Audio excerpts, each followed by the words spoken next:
Hey guys, I wanted to do a quick video about Deepface, which is a hybrid type of framework, a hybrid collection of different neural networks, deep learning, that uses computer vision discipline to, in this case, do facial recognition verification, but more specifically, a facial expression analysis. Which you can also call it emotion recognition or sentiment analysis.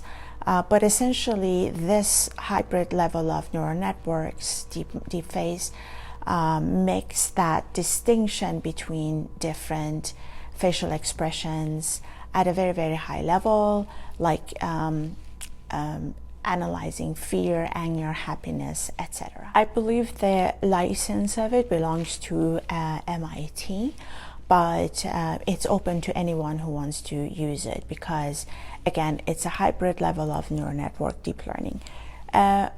Before we go into it a little bit at least, I want to also mention the fact that when we are in an era that is just so much going on, being able to pivot, being able to combine different disciplines, in this case neuroscience and computer science, is extremely valuable. At least that's the way I see it, because not only are we advancing in science, but we're also advancing ourselves.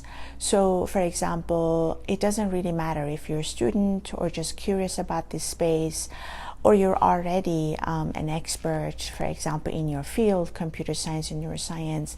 Learning about these different ways is always great. All right, so Deepface then, as I mentioned earlier, is a hybrid framework for Python.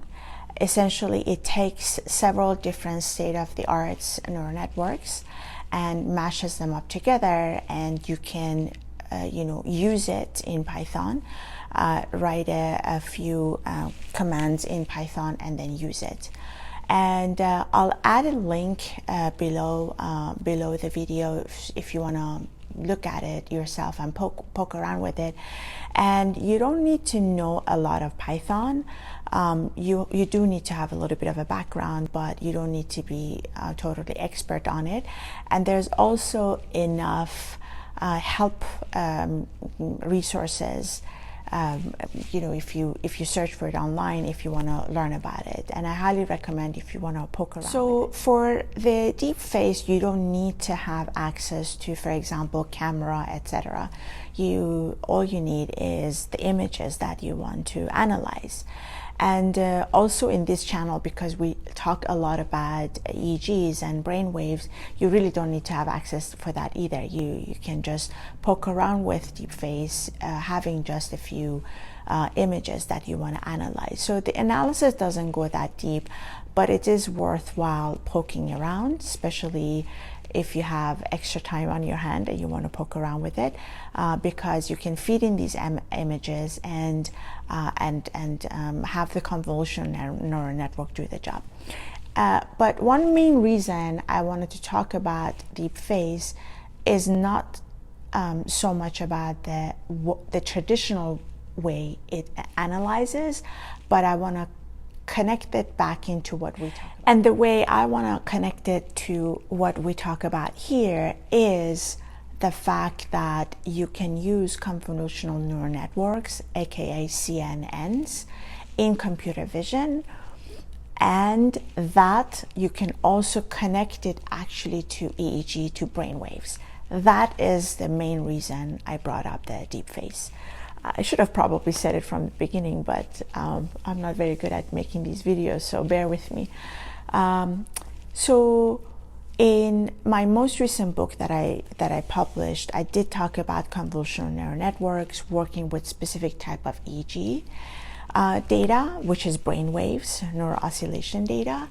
And one way that CNN really works well is because it is traditionally known to be an excellent deep learning framework to analyze. So for CNNs to be excellent deep learning techniques for analyzing images, the way we connect that to EEG is to look at the type of data that EEG can elicit that is visual.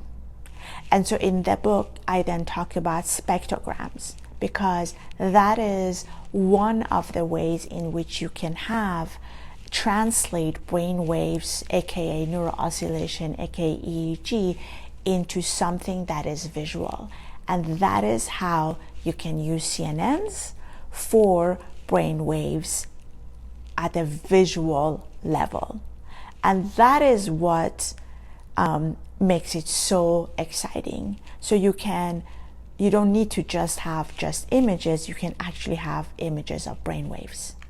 So while you can use Deepface to experiment of working with physical images of facial expressions and images of people, what I'm trying to say is that on the other hand, you can also use convolutional neural network when it comes to the images of brainwaves. In this case, how can we interpret the brainwaves as images, which in one case you have spectrograms, for example, of EEG.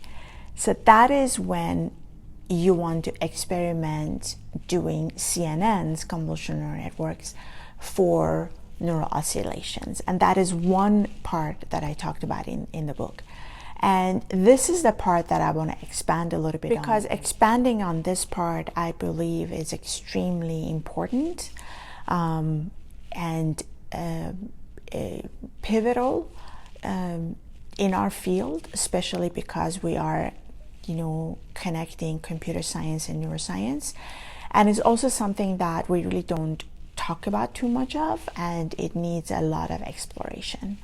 And so again, using CNNs, convolutional neural networks, to analyze brainwaves images such as spectrograms. But to start with, you can start with Deepface if you want to start exploring at least.